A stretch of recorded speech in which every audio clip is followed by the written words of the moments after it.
बिस्मिल्लाहिर्रहमानिर्रहीम। अस्सलाम वालेकुम नाज़रीन, आप यूट्यूब चैनल देख रहे हैं। मैं इमरान खान हूँ। सबसे पहले इमरान खान साहब ने जो स्टेटमेंट दिया वो शाकार, जिसका सबको इंतज़ार था, क्योंकि पिछले वीलॉग में हमने जो बताया आपको वो था जो इमरान खान साहब की बहन ने बाहर आकर बताया। लेकिन फिर जो सारी तफसीलात याद करके एक एक लफ्ज़ इमरान खान साहब की टीम इकट्ठा करती है और इकट्ठा करने के बाद उसको उनके ट्विटर हैंडल पर जारी करती है। तो इमरान खान साहब का जो स्टेटमेंट है, और इसको आप ये कह सकते हैं कि अब तक का इमरान खान साहब का सख्त तरीन स्टेटमेंट उस महीने में आया जिस महीने में आसिम मुनीर साहब उम्मीद कर रहे हैं कि उन्हें एक एक्सटेंशन मिल जाएगी या वो अपनी नौकरी के अंदर तौसीह करवा पाएंगे। उसी महीने में इमरान खान साहब का एक बहुत सख्त स्टेटमेंट आया। 3 तारीख को स्टेटमेंट आया और आपको पता है कि 29 तारीख को आर्मी चीफ तब्दील होता है नवंबर की। बहरहाल इमरान खान साहब ने क्या कहा, पहले ये सुनिए। मुल्क में इस वक्त आइन और कानून की नहीं, आसिम लॉ की हुक्मरानी है। आसिम मुनीर तारीख का जालिम तरीन डिक्टेटर और जहनी मरीज है। इसके दौर में जितना जुल्म हुआ उसकी मिसाल नहीं मिलती। इसके दौर में औरतों का लिहाज किया गया, ना बच्चों का, और बुजुर्गों पर रहम ना खाया गया। आसिम मुनीर अपनी कुर्सी की हवस में कुछ भी कर सकता है। इस वक्त मुल्क में सिर्फ एक शख्स आसिम मुनीर का हुक्म चल रहा है, जिसकी वजह से मुल्क से इखलाकियात का जनाजा निकल गया है। इस दौर में जिस तरह आम आवाम का कत्लेआम किया गया, ऐसा कभी नहीं हुआ। 9 मई, 26 नवंबर आज़ाद कश्मीर और मुरीद के सानेहात ताकत के इस अंधे इस्तेमाल की बदतरीन मिसालें हैं। जिस तरह निहत्ते शहरियों पर गोलियां बरसाई गईं, ये किसी महज़्ज़ब मुआशरे में सोचा भी नहीं जा सकता। ख़वातीन पर जितना जुल्म आसिम मुनीर के दौर में हुआ, ऐसा पहले कभी नहीं हुआ। डॉक्टर यास्मीन राशिद बुजुर्ग और कैंसर सर्वाइवर हैं। इनको सिर्फ इसलिए जेल में डाला हुआ है क्योंकि उन्होंने तहरीक इंसाफ छोड़ने से इनकार किया। बुशरा बेगम को भी सिर्फ इसलिए कैद तन्हाई में रखा हुआ है ताकि मुझ पर दबाव डाला जा सके। ये कहाँ का कानून है कि जिन्होंने तहरीक इंसाफ छोड़ दी उनके लिए आम माफ़ी, और जो मेरे नज़रियात का साथ देते रहे उन पर हर तरह का जुल्म और जबर। हम गुलामी कबूल करने पर मौत को तरजीह देते हैं। आसिम मुनीर मुझ पर और मेरी अहलिया पर हर तरह का जुल्म कर रहा है। ऐसा जुल्म किसी सियासी रहनुमा के अहले खाना के साथ नहीं किया गया। मैं एक बार फिर वादे करना चाहता हूँ, ये चाहे कुछ भी कर ले, ना ही मैं झुकूंगा और ना ही इनकी बैत करूँगा। मेरा कौम के नाम पैगाम है कि जो कौमें या मौत या आज़ादी इस जैसा टोक और बेबाक नज़रिया अपनाती हैं, उन्हें हकीकी आज़ादी के हुसूल और तरक्की से कोई नहीं रोक सकता। ऐसी उसूल पसंद कौमें ही सुरखरू होती हैं। मैं वादे करना चाहता हूं कि तहरीक इंसाफ ने ना फॉर्म 47 हुकूमत से मुज़ाकरात करेगी, ना एस्टेब्लिशमेंट से। ऐसी कठपुतली हुकूमत से मुज़ाकरात का तो वैसे ही कोई फ़ायदा नहीं, जिसका वज़ीर आज़म ही पूछ के बताऊंगा कि तहत चल रहा हो। मुज़ाकरात इसलिए भी बेसूद है कि जब भी हमने मुज़ाकरात किए, हम पर सख्तियाँ और जुल्म मज़ीद बढ़ा दिया गया। इस वक्त सारी ताकत वैसे भी एक फ़र्द वाहिद यानी आसिम मुनीर के पास है, जो अपनी कुर्सी की खातिर किसी भी हद तक जा सकता है। मुज़ाकरात के हवाले से फ़ैसला हमारे तहरीक तहफ़्फ़ुज़ आईन पाकिस्तान के इत्तेहादी महमूद खान अचकज़ई और अल्लामा राजा नासिर अब्बास करेंगे। तहरीक इंसाफ के तमाम ओहदेदारों, पार्लियामेंटेरियंस, ILF और सीनियर वकला को हाई कोर्ट्स जाना चाहिए और वहाँ से तारीख लिए बगैर ना उठें। ये इमरान खान साहब ने सख्त ताकीद की है कि जो तहरीक इंसाफ के पार्लियामेंटेरियंस हैं, MPs, MNA, सेनेटर्स, वो भी, और जितने ओहदेदारान हैं वो सब भी, और ये जो ILF के लोग हैं, जितने वकील हैं पाकिस्तान तहरीक इंसाफ से ताल्लुक़ रखने वाले, वो भी, और सीनियर वकला, इन्हें हाई कोर्ट्स जाना चाहिए और वहाँ से तारीख लिए बगैर ना उठें, क्योंकि मेरे और बुशरा बेगम के मुकदमात की तारीखें ही नहीं दी जा रही और जानबूझकर मुकदमात को तवालत दी जा रही है ताकि हम जेल से बाहर ना आ सकें। सब जानते हैं कि इन मुकदमात में कुछ नहीं रखा और आखिरकार इन्होंने ज़मीन बोस ही होना है, लिहाजा इनको समात के लिए मुकर्रर ही नहीं किया जा रहा। ये इमरान खान साहब ने अपनी पार्टी को ताकीद की है। अब सोशल मीडिया इसके ऊपर निगरानी करेगा, आप देख लीजिएगा आज से, क्योंकि बड़ा क्लियरली और कैटेगोरिकली इमरान खान साहब ने कह दिया। गंडापुर साहब के दौर में ये नहीं होता था। गंडापुर साहब पे बहुत तनकीद हुई इस बात को लेकर कि लोग ना अडियाला जेल के बाहर पहुँचते हैं और ना अदालतों में पहुँचते हैं। तो इमरान खान साहब के केसेस के हवाले से इतनी नरमी क्यों है? लेकिन अब क्योंकि ये इम्तिहान आ गया सुहेल अफरीदी का, तो देखते हैं कि वो इसके ऊपर किस तरह की हिकमत अमली बनाते हैं, किस तरह लोगों को भेजते हैं और कैसे फैसिलिटेट करते हैं। सलमान अकरम राजा के ऊपर जो पाकिस्तान तहरीक इंसाफ छोड़ जाने वाले लोग थे, वैसे मैं हैरान होता हूँ कि वो अपने मुंह से कहते हैं कि हमें एस्टेब्लिशमेंट ने डंडे मार मार के पाकिस्तान तहरीक इंसाफ छुड़वाई है।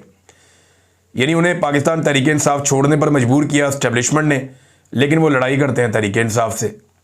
भाई जिन्होंने आपको डंडे मार के आपसे पार्टी छुड़वाई है, आप उनसे गिला करें ना कि यार हमारे साथ आपने ज्यादती की है, आपने हमारे साथ जुल्म किया है, तो आप जवाब दें। और बजाय उनको पूछने के, वो जो लोग पीछे बच गए हैं उसके अंदर पीटीआई में, वो उसके साथ लड़ते रहते हैं। सलमान अकरम राजा पर मुकम्मल एतमाद है। इमरान खान ने कहा पार्टी से मुताल्लिक तमाम हदायत और मुलाकात की लिस्ट सलमान अकरम राजा के ज़रिए ही भेजी जाएंगी। सलमान अकरम राजा की जिम्मेदारी है कि वो तमाम हदायत पर अमल दरामद करवाएं। इमरान खान साहब का अडियाला जेल में अपनी हमशीरा से मुलाकात में पैगाम। नाज़रीन, सुहेल अफरीदी साहब को थोड़ा एक्टिव होना पड़ेगा। उसका रीज़न यह है कि मेरी इतला के मुताबिक सुहेल अफरीदी साहब के वो मुखालिफिन जो उनकी जमात में नहीं है, उनसे तो वो निमट ही लेंगे, लेकिन जो मुखालिफिन उनकी जमात में हैं उनसे उनको बहुत टफ टाइम मिलेगा आने वाले वक्त में।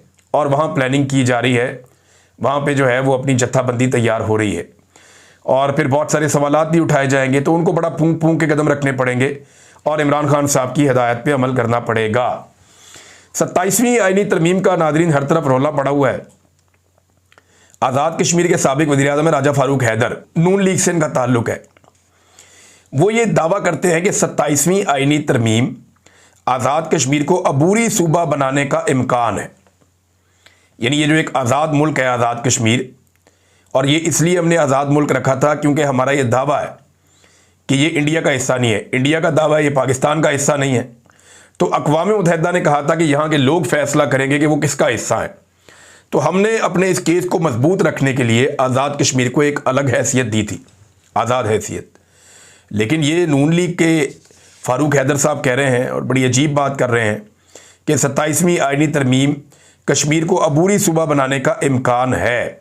ये बहुत अहमियत की हामिल है। आज़ाद कश्मीर की हैसियत को ज़ेर बहस लाया जा सकता है, मौजूदा निज़ाम की बिसात भी लपेटी जा सकती है, और यानी ये अजीबोगरीब बातें कर रहे हैं। अब पता नहीं ये होगा या नहीं होगा, क्योंकि कश्मीरी इसके ऊपर बड़ा सख्त रद्द-ए-अमल देंगे, ये मैं ज़ाती तौर पे जानता हूँ। एक और बात, सवाल जो उठाया मुस्तफ़ा नवाज़ खोखर साहब ने, कि कहा जा रहा है कि कमांडर इन चीफ का एक नया ओहदा तख्लीक किया जा रहा है। ये जो 243 वाला है ना आर्टिकल आइन का, असल में तो तरमीम जो हो रही है वो तो अदलिया के अंदर हो रही है। जो असल तरमीम है वो अदलिया के अंदर और आर्मी के मामलात के अंदर हो रही है। आर्टिकल 243 में और आर्टिकल 200 में, इन चीज़ों में जो असल तरमीम है वो यहाँ पे हो रही है। कुछ इनका ये है कि इलेक्शन कमीशन को तैनाती के हवाले से वज़ीर-ए-आज़म को इख्तियारात मिल जाए, अपोजिशन का कंडा निकाल दें, कोई एक दो चीज़ें और कर दें, तो अपनी हुकूमत को पक्का और मजबूत बनाने और अगला इलेक्शन चोरी करने के रास्ते ये लोग ढूंढ रहे हैं। असल तरमीम ये है, ये 18वीं तरमीम की जो चंद चीज़ें आई हैं, इन पे कंप्रोमाइज़ हो जाएगा पीपल्स पार्टी का और इस्टेब्लिशमेंट का, और वो चीज़ें लाई सिर्फ इसलिए गई हैं ताकि जरदारी ख़ानदान को एक फेस सेविंग दे दी जाए। वो ऊंची आवाज़ में 2-4 तकरीरें करेंगे, रोला डालेंगे, भाग दौड़ करेंगे, मुज़ाकरात करेंगे, बातें करेंगे। फजल रहमान को फेस सेविंग मिल रही है, उन्होंने भी बड़ा रोला डाला कि 18वीं तरमीम को किसी ने देखा भी तो ये कर दूंगा, वो कर दूंगा। ओ ये इस तरह सवाल ही पैदा नहीं होता। एस्टेब्लिशमेंट जो कहेगी बिलावल भी वही करेंगे, फजल रहमान भी वही करेंगे। फेस सेविंग के लिए उनको कुछ तरमीम के अंदर ऐसी चीज़ें डाली गई हैं जो बाद में ख़त्म कर दी जाएंगी। ये आर्टिकल 243 है क्या? ये फ़ौज से मुताल्लिक आइन के अंदर पूरा एक हिस्सा है। अब कहा जा रहा है कि कमांडर इन चीफ का एक नया ओहदा तख्लीक किया जा रहा है, जो जॉइंट चीफ ऑफ स्टाफ का ओहदा ख़त्म किया जा रहा है।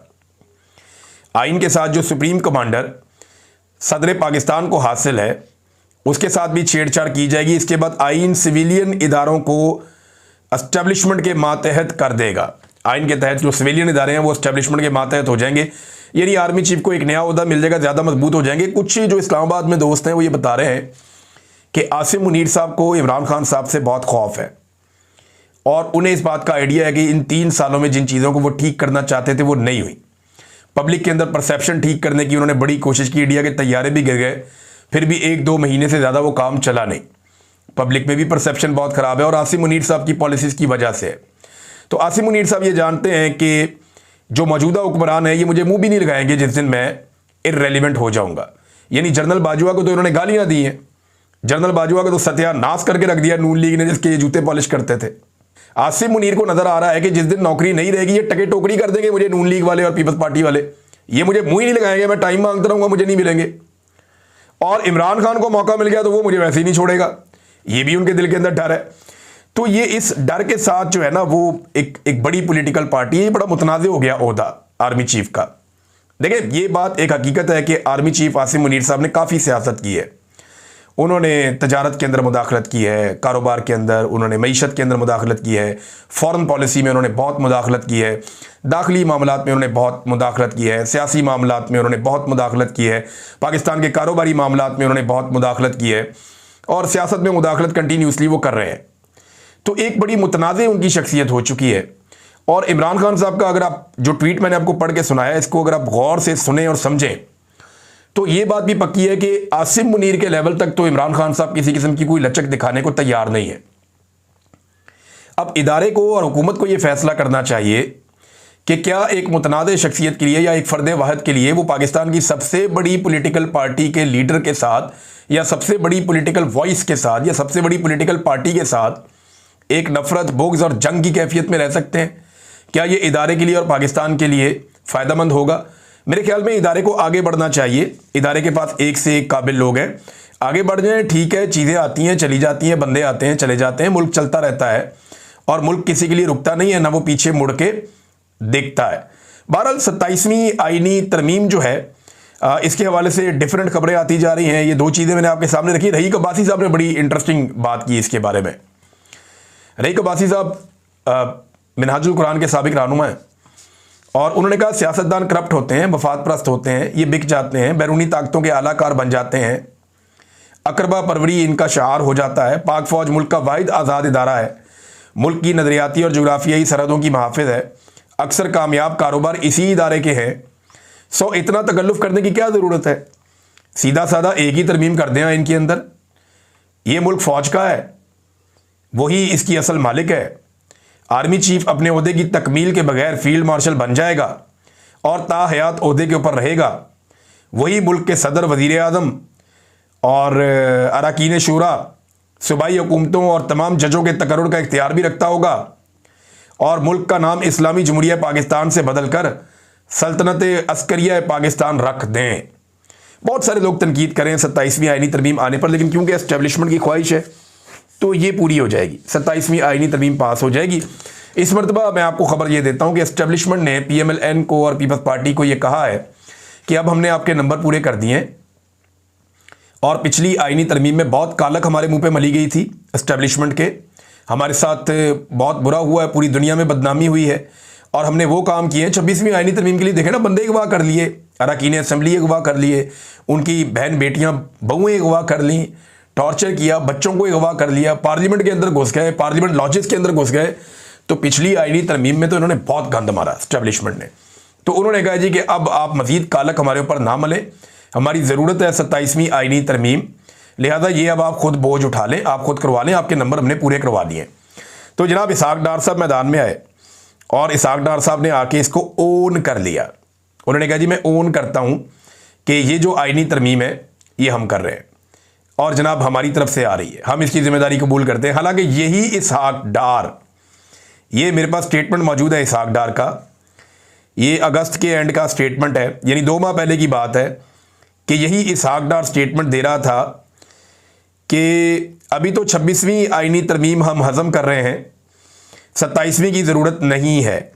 लेकिन 2 माह में ऐसा क्या इनकलाब आ गया कि अब 27वीं आईनी तरमीम को ये कह रहे हैं जी हम तो इसके ऊपर काम कर रहे थे। जब इनसे पहले पूछा तो उन्होंने कहा जी हम तो कर नहीं रहे कुछ भी, हम तो 26वीं हज़म कर रहे हैं। तो फिर अचानक एस्टेब्लिशमेंट ने लाके इनके सामने रख दी जनाब अब ये भी करनी है, तो ये अब उसको ओन कर रहे हैं बेचारे, मरता क्या ना करता। जो वो इनको दे देते हैं ये कहते हैं जनाब जैसे आपका हुक्म हम ये भी कर लेंगे आपके लिए, बस आप इमरान खान से हमें बचाएं, हम इमरान खान से आपको बचाते हैं। तो ये इस चक्कर के अंदर मिलजुल कर जो वो एस्टेब्लिशमेंट कहती है ना ये वो कर देते हैं। अब इसहाक डार इसको ओन कर रहे हैं मजबूरन, यानी इससे पहले इनको पता ही नहीं था। और मैं आपको कई महीनों से बता रहा हूं कि 27वीं आईनी तरमीम के ऊपर बारीक वारदात डाली जा रही है, बड़े लंबे अरसे से काम हो रहा है और बहुत सारी ऐसी चीज़ें, यानी PMLN को तो 27वीं आईनी तरमीम का पता ही चला तब जब बिलावल जरदारी ने कहा कि जनाब ये तरमीम आ रही है। इससे पहले जो आम PMLN का MNA सेनेटर उसको तो पता ही नहीं था कि कोई तरमीम भी आ रही है। यहां आप नवाज शरीफ का एक स्टेटमेंट इस मौके पे अगर आप देखें तो उसको शहबाज शरीफ के एक स्टेटमेंट के साथ मिलाकर पढ़ें। शहबाज शरीफ साहब कहते हैं कि मैं बहुत सारे राज अपने साथ कब्र में लेकर चला जाऊंगा। ये शहबाज शरीफ ने कहा कि बहुत सारे राज अपने साथ कब्र में लेकर चला जाऊंगा। नवाज शरीफ ने कहा दिल में तूफान है लेकिन बहुत सी बातें नहीं कर सकता। कितनी बेबसी है दोनों भाइयों की। देखें, एक तरफ एक आदमी है जो हकीकी आज़ादी की जंग लड़ रहा है, खुल के बात करता है, सच बोलता है और वो अपना बयानिया खुद बनाता है।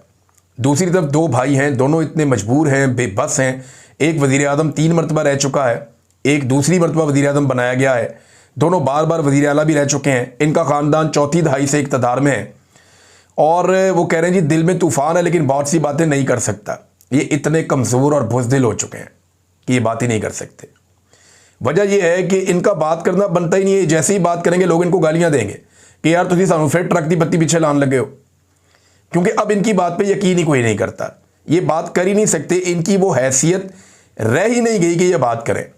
और हर थोड़े अरसे के बाद, जैसे एक मैंने आपको कहा था ना थोड़े दिन पहले कि आपको नया नया चूरन बेचा जाएगा नवंबर के महीने में, एक चूरन, दूसरा चूरन, तीसरा चूरन, तो आपको बार बार चूरन बेचा जाएगा। मैंने आपसे कहा था नया चूरन आया, आपको चटवाते हैं नया चूरन। ये नया चूरन जो है ये एक्सप्रेस ट्रिब्यून की एक रिपोर्ट है। उस रिपोर्ट के मुताबिक एयर कराची के चेयरमैन हनीफ गोहर साहब ने इंकशाफ किया कि तरबेला में 636 अरब डॉलर के सोने के ज़खायर दरियाफ्त हुए हैं। 636। अच्छा, तरबेला के अंदर सोने के ज़खायर दरियाफ्त हुए, पहले तो खबर ये आनी चाहिए थी ना। सालों लगते हैं ये पता करने में कितना सोना है, सालों लग जाते हैं। वो कह रहे हैं तरबेला के अंदर जो है वो 636 अरब डॉलर के सोने के ज़खायर दरियाफ्त हो गए। आपको कैसे पता चला? पहले पता चलता वहाँ सोना है, फिर पता चलता है जनाब उसको हमने कंपनियां बुला ली हैं, जायज़ा लिया जा रहा है। फिर पता चलता है जनाब के जायज़ा लेने के बाद कंपनियों ने इतना काम कर लिया और वो ये कह रहे हैं कि ये तखमीना है। तो ये तखमीना तो निकलता है जाके बड़े लंबे अरसे के बाद, लेकिन यहाँ पे जनाब एक साथ ही उन्होंने उठ के कह दिया कि 636 अरब डॉलर के सोने के ज़खायर दरियाफ्त हो गए हैं। इन ज़खायर के बारे में चीफ ऑफ आर्मी स्टाफ को ब्रीफिंग दी गई है। क्यों भाई, उनका क्या ताल्लुक है सोने के साथ? उनका ताल्लुक दिफा के साथ है या सोना निकालने के साथ है? ये तो जो आपका माइंस और मिनरल्स का सेक्रेटरी है उसको ब्रीफिंग होनी चाहिए थी, या जो इसका वजीर है उसको ब्रीफिंग होनी चाहिए थी, या मैक्सिमम वजीर आज़म को आप ब्रीफिंग दे देते, वजीर ख़जाना इसके अंदर शामिल हो जाता। लेकिन ये आर्मी चीफ को इसके ऊपर आप क्यों ब्रीफिंग दे रहे हैं? उसका क्या ताल्लुक है सोने के साथ? भाई सोने के साथ ताल्लुक होना नहीं चाहिए उनका। इसलिए मैं कहता हूँ ना बहुत मुतनाज़ हो गया ये होता। हनीफ गोहर के मुताबिक मामला SIFC के नोटिस में भी लाया जा चुका है। तो मैंने आपसे कहा था कि आपको रोज़ाना एक नया चूरन चटवाया जाएगा। मे भी वहाँ पे सोना शोना हो, लेकिन 636 अरब डॉलर, ये पता कितना पैसा होता है? ये पाकिस्तान का सारा कर्जा उतार के भी ये पैसा बच जाता है, इतना पैसा होता है। यानी 1,80,000 अरब रुपए होंगे ये, इतना पैसा। तो जनाब इतने ज़्यादा पैसों का तो नहीं सोना निकला है, और उनको तखमीना भी हो गया, अंदाज़ा भी हो गया। ये आपको चूरन चटा रहे हैं एक के बाद एक, और यानी इनकी कहानियाँ सुनने वाली होती हैं।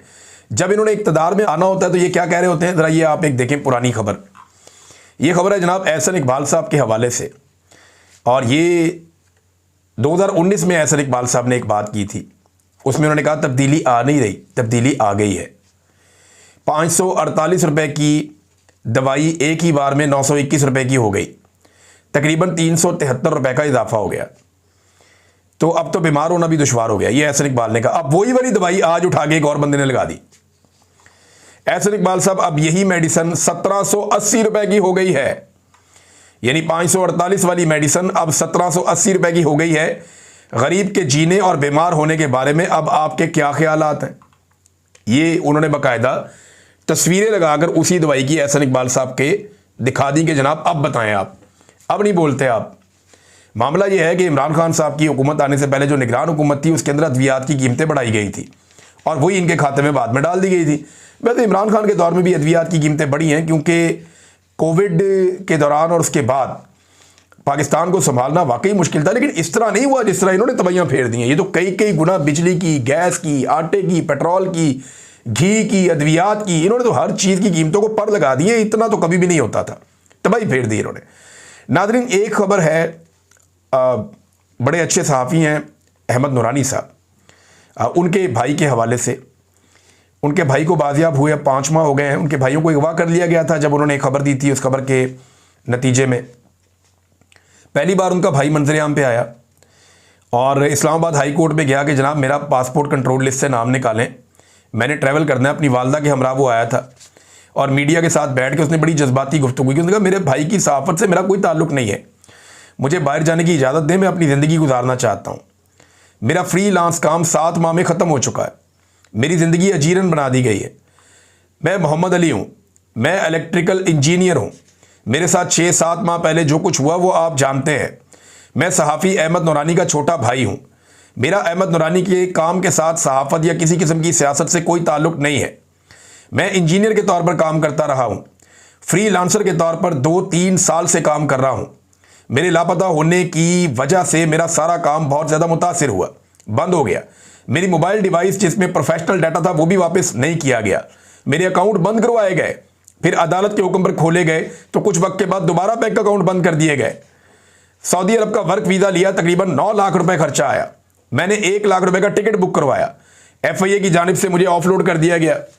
8.5 घंटे मुझे हिरासत में रखा गया, इदारों की जानिब से धमकियां दी गई और मुझे पानी तक नहीं दिया गया। ऑफलोड की स्टैंप लगाकर मुझे ऑफलोड कर दिया गया। अब मैं हाई कोर्ट में आया हूं जनाब। वो कहते हैं जी मुश्किलात का सामना किया, मैं इस पर बात ही नहीं करना चाहता। मेरे साथ जो हुआ इसकी वजह से ज़हनी और फिजिकली मैंने बहुत मुश्किलात का सामना किया है। मेरे साथ ये जुल्म क्यों किया जा रहा है मुझे ये बताया जाए, मेरा नाम इस लिस्ट से हटाया जाए। मैं अपनी ज़िंदगी गुजारना चाहता हूँ, मेरी फैमिली के भी बैंक अकाउंट बंद है।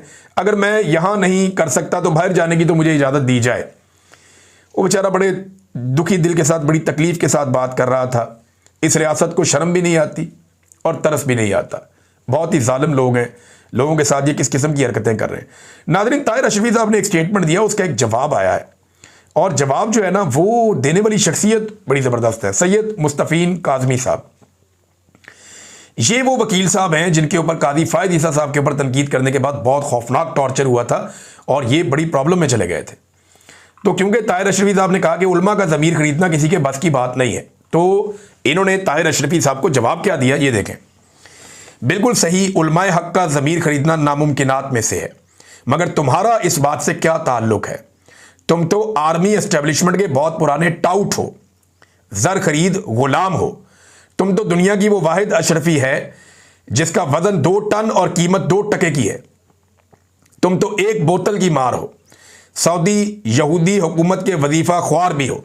ये बहुत सख्त तनकीद की है ताहिर अशरफी साहब पे सैयद मुस्तफ़ीन साहब ने। ताहिर अशरफी साहब वैसे एस्टेब्लिशमेंट की गेम उठा के रखते हैं, तो बात बड़ी ठीक है उनके बारे में। हर दौर के अंदर हुकूमत का हिस्सा बन जाते हैं और वो इक़्तिदार की मसनद पे रहना चाहते हैं और इसके लिए वो अपने गल्फ़ में ताल्लुकात भी इस्तेमाल करते हैं। ऐसा हम बड़े लंबे अरसे से जानते हैं। अब तक के लिए इतना ही। अपना ख्याल रखिएगा, अपने इस चैनल का भी। अल्लाह हाफ़िज़।